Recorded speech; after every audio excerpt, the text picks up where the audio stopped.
Hi, in this video, we're going to talk about a very interesting concept called phase kickback. Now, let me draw a circuit for this. So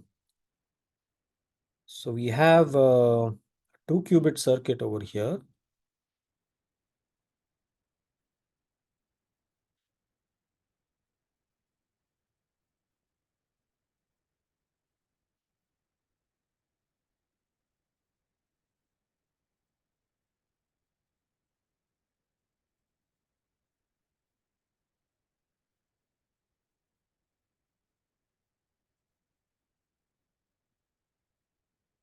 Okay, so we have a top qubit which has a state in a superposition of 0 and 1, and the bottom qubit has a vector u. Now, the vector u is an eigenvector of this unitary capital U. So that means that U is equal to e to the I phi u,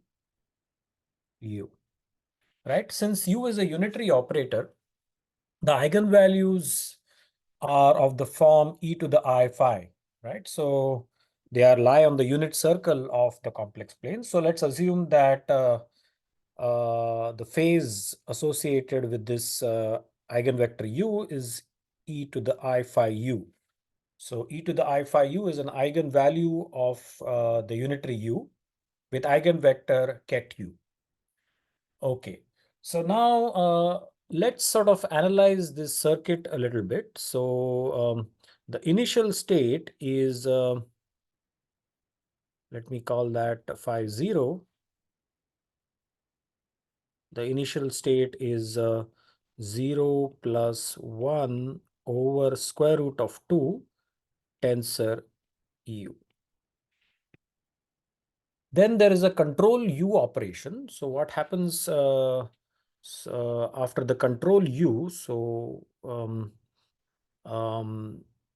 I can rewrite this phi of 0 is ket 0 tensor u plus ket 1 tensor u over square root of 2. And then we have this control u operation. So post the control u, let me call that final state phi 1. Since this is the control bit, so the control bit is not set, so nothing is going to happen on the bottom qubit. If the control, so this bit is set, so the U gate, capital U gate will be applied over here.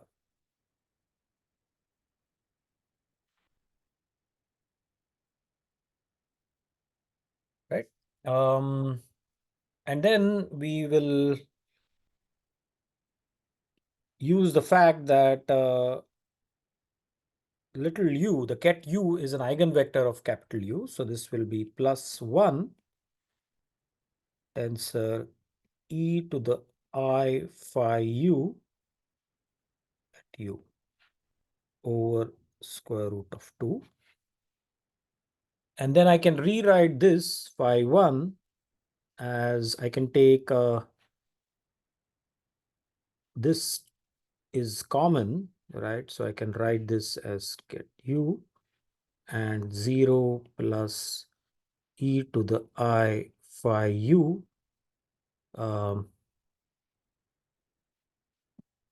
1 over square root of 2. Right? So this is the final state. So the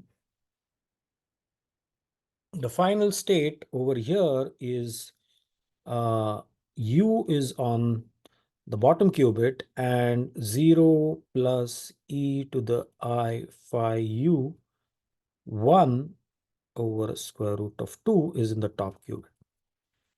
So notice what has happened over here is that the phase over here, right, which is the eigenvalue, got kicked up on the control qubit. So this is called phase kickback.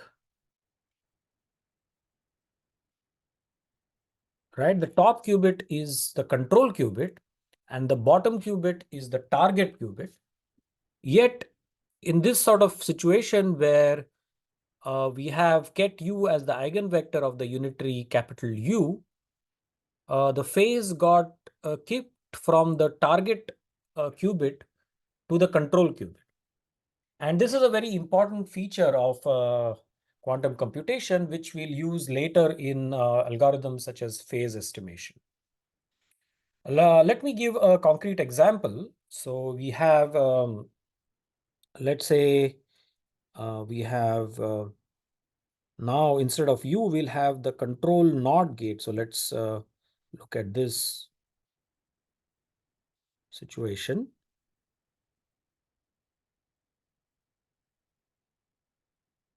And here we'll have on the bottom qubit, we'll have the minus is ket 0 minus 1 over square root of 2, right? Now notice that if I apply x to minus, which is equal to x applying to ket 0 minus 1 over square root of 2, which is equal to x0 minus x1 over square root of 2, which is equal to x1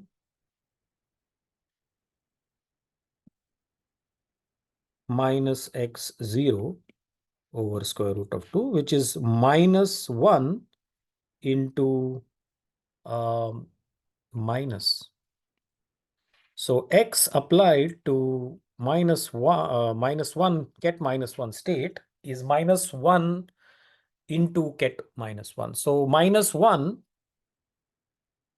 is an eigenvalue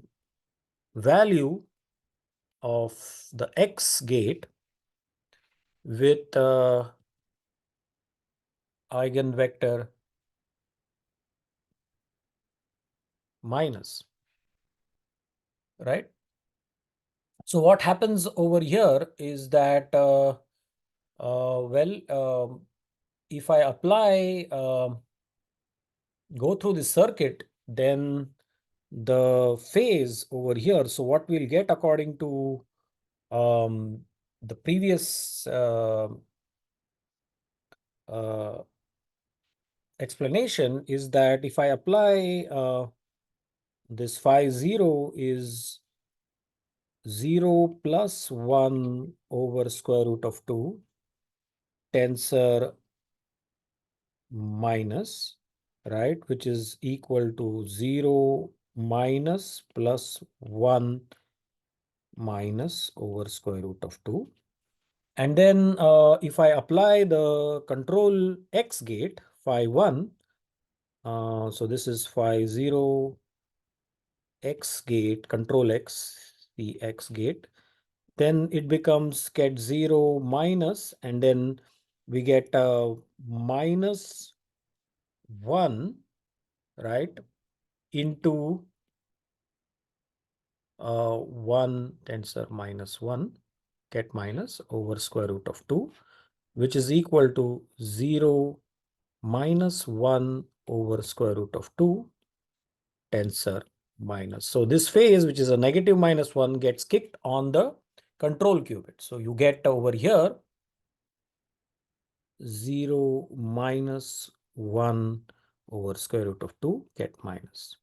So the phase minus 1 gets kicked back, so from the target qubit to the control qubit. So this is called phase kickback, and this will be very useful in later algorithms in quantum computing.